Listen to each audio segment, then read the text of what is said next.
Good morning, class 8th. In previous class, we read about soil, landslide. Now today we read a case study. आज हम एक case study के बारे में बात करेंगे. A massive landslide hit Pangi village near Rekong PO in Kinnaur districts of Himachal Pradesh and damaged a 200-meter stretch of Old Hindustan Tibet Road National Highway 22. एक जो मासिव लैंडस्लाइड हुआ था Pangi village पर, जो कहाँ पर है, नियर रेकोंग पीयू में, किन्नौर डिस्ट्रिक्ट पे और हिमाचल प्रदेश में. तो उसे डैमेज हुआ था 200 metre stretch old Hindustan Tibet road national highway 22.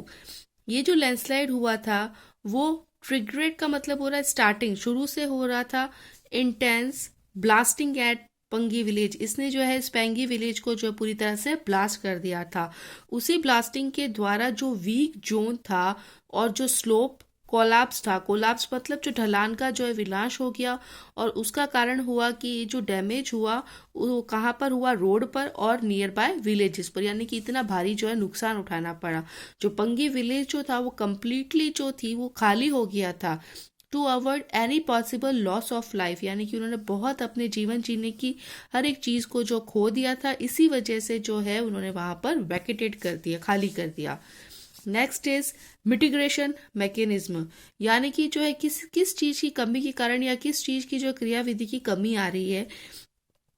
Advancement in scientific techniques as empowered us to understand what factors cause, यानी कि लैंडस्लाइड के जो है क्या कारण है और उसको जो हम लोग कैसे मैनेज कर सकते हैं. कुछ जो है मिटिगेशन जो होते हैं, कुछ हम लोग कमियां बता सकते हैं, कुछ कमियों में टेक्निक्स के अंदर कमियां रह गई जिससे लैंडस्लाइड जो है वो होने लग गया. उसमें क्या कमी थी, हाजर्ड मैपिंग हम लोग पढ़ चुके हैं 7th क्लास में. मैपिंग के जो तरीके होते हैं उसमें से एक तरीका है हाजर्ड मैपिंग, जिससे कि लोकेट करके हम लोग एरियाज जो है उसके प्रोन का पता लगा सकते हैं कि लैंडस्लाइड कहाँ पर हो रहा है. इसी के साथ में कुछ एरिया जो है वो भी अवॉइड किए जाते हैं बिल्डिंग सेटलमेंट्स की वजह से. अगर बिल्डिंग सेटलमेंट्स हो तो उसकी वजह से क्या होगा, ये जो लैंडस्लाइड है वो हो पाएगा.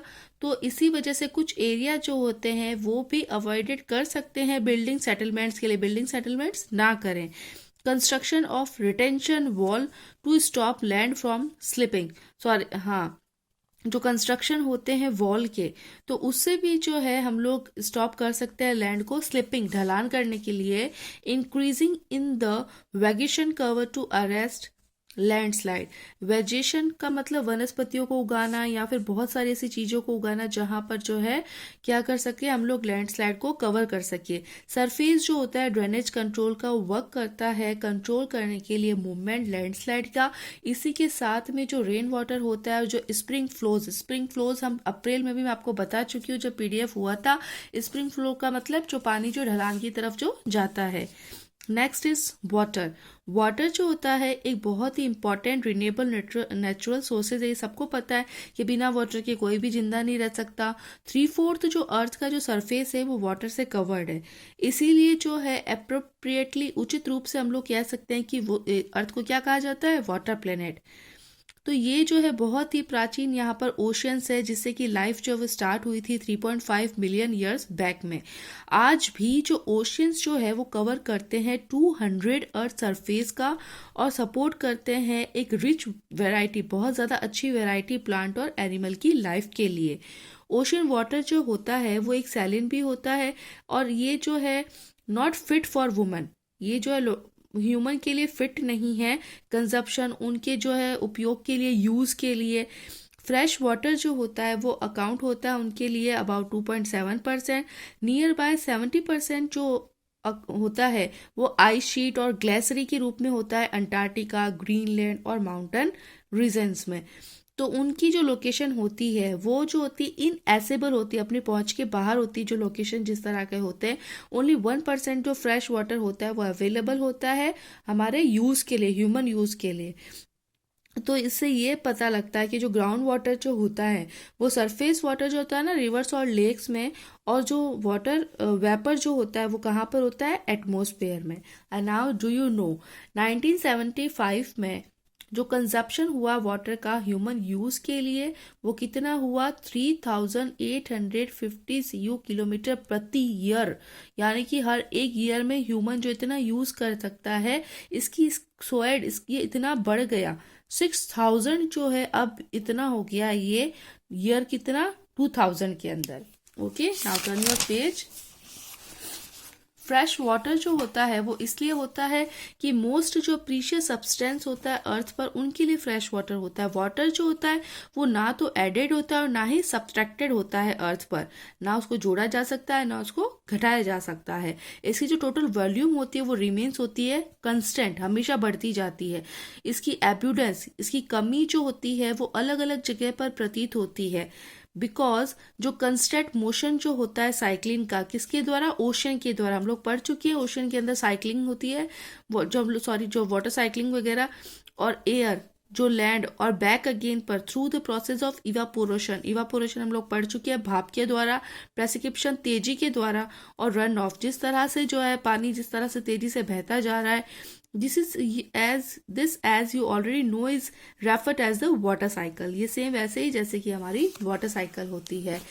एक ड्रिपिंग टैप वेस्ट जो होता है वो 12,000 लीटर्स वाटर होता है एक ईयर के अंदर। अब हम लोग ये पढ़ेंगे कि कितना जो है अर्बन यूजेस करते हैं 150 litres water every day. Drinking के अंदर 3 litres, cooking 4 litres, bathing 20, flushing जो हम फ्लशिंग वगैरह करते हैं वो 40, वॉशिंग क्लोथ्स 40, वॉशिंग यूटेंसिल बर्तन धोने में 20, गार्डनिंग में 23। टोटल कितना हो गया 150 litres per day a person.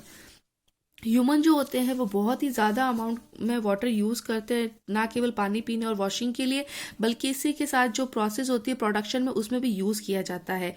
Water agriculture में, इंडस्ट्रीज़ में, जनरेटिंग के लिए, इलेक्ट्रिसिटी के लिए, किसके थ्रू, जो रेजिवर्स होते हैं, जो जलाशय होते हैं, जो डैम्स होते हैं, और अदर यूजेस के द्वारा। इंक्रीजिंग, जैसे पॉपुलेशन इंक्रीज हुई तो डिमांड हुई फूड के लिए, क्रॉप्स के लिए जो फसलें उगाए जाते हैं, इंक्रीजिंग अर्बेनेशन हो गया, और उसी के साथ में जो लोगों के जीवन जीने का तरीका है उसके लिए भी बहुत ज़्यादा ज़रूरी हो गया। बहुत सारे फैक्टर्स जो हो गए उसमें भी वाटर सप्लाई की जो शॉर्टेज होने लगी फ्रेश वाटर की, और इसी कारण जो है वाटर सोर्सेज और वाटर पॉपुलेशन भी होने लगा। Do you know, have you ever heard about a water market? क्या तुमने एक वाटर मार्केट के बारे में सुना है? अमरेली सिटी जो है वो शौसरा क्षेत्र के अंदर है और उसकी जो पॉपुलेशन है वो 1.25 लाख से कम्प्लीटली जो डिपेंडेंट होती है वाटर खरीदने के लिए, जहां पर नियर बाय तालुकाज मतलब एक व्यक्ति के अधिकार में जो होता है। Next is scarcity of water availability, यानी कि अब जो क्या कमी रह गई वाटर अवेलेबिलिटी में। जो स्केर्सिटी होती है वाटर की वो बहुत सारे क्षेत्र के अंदर होती है वर्ल्ड में। इसमें से बहुत मोस्टली जो Africa, West Asia, South Asia, जो वेस्टर्न यूएसए के पार्ट है, नॉर्थ वेस्ट है मैक्सिको के, पार्ट्स ऑफ साउथ अमेरिका है, और एंटायर ऑस्ट्रेलिया है, वो अभी भी जो है फ्रेश वाटर की शॉर्टेज जो है वो फेस कर रहे हैं। कंट्रीज जो लोकेटेड होती है क्लाइमेटिक जोन्स के अंदर वो मोस्ट सस्पेक्टेबल होती है, ड्राउट्स को फेस करती है, वकाल वगैरह को ग्रेट प्रॉब्लम होती है वहाँ पर वाटर स्कैसिटी की। इसीलिए जो वाटर शॉर्टेज जो होता है वो बहुत ही इम्पॉर्टेंट जो है कॉन्सिक्वेंस है सीजनल पे। हमेशा हम लोग देखते हैं साल में एक बार जो सूखा वगैरह, इसकी वजह से कई बार स्केर्सिटी पाई जाती है, बहुत ज़्यादा जो है एक्सप्लॉइटेशन हो जाता है, शोषण हो जाता है, लोग जो है वाटर के लिए तरसते रहते हैं। ये रही हमारी रिवर यमुना जहाँ पर जो है पॉल्यूटेटेड है, क्योंकि वहाँ पर सीवेज की वजह से, इंडस्ट्रियल इफ्यूलेंट्स की वजह से और गार्बेज की वजह से जो रिवर यमुना है वो पूरी तरह से जो है पॉपुलेटेड हो चुकी है। Next is conservation of water resources. अब जो वाटर रिसोर्सेज को हम जो है कंजर्व कैसे करके रख सकते हैं। Access to clean and educated water, यानी कि एक जो साफ और अच्छा जो पानी होता है, सोर्स होता है उसका, वो मेजर प्रॉब्लम जो है अभी हमारा पूरा वर्ल्ड जो है वो फेस कर रहा है। स्टेप्स जो होते हैं उसके लिए हमेशा जो है करने चाहिए ताकि जो हम लोग वाटर को कम होने के लिए जो है कंजर्व कर, मतलब वाटर को कम नहीं होने देके उसको कंजर्व कर सके। इवन अभी भी देखो वाटर जो एक रिन्यूएबल रिसोर्सेज है, जो ओवर यूज होता है और पॉल्यूशन जो होता है उसकी वजह से वो अनफिट हो जाता है यूज के लिए, यानी वो बेकार हो जाता है।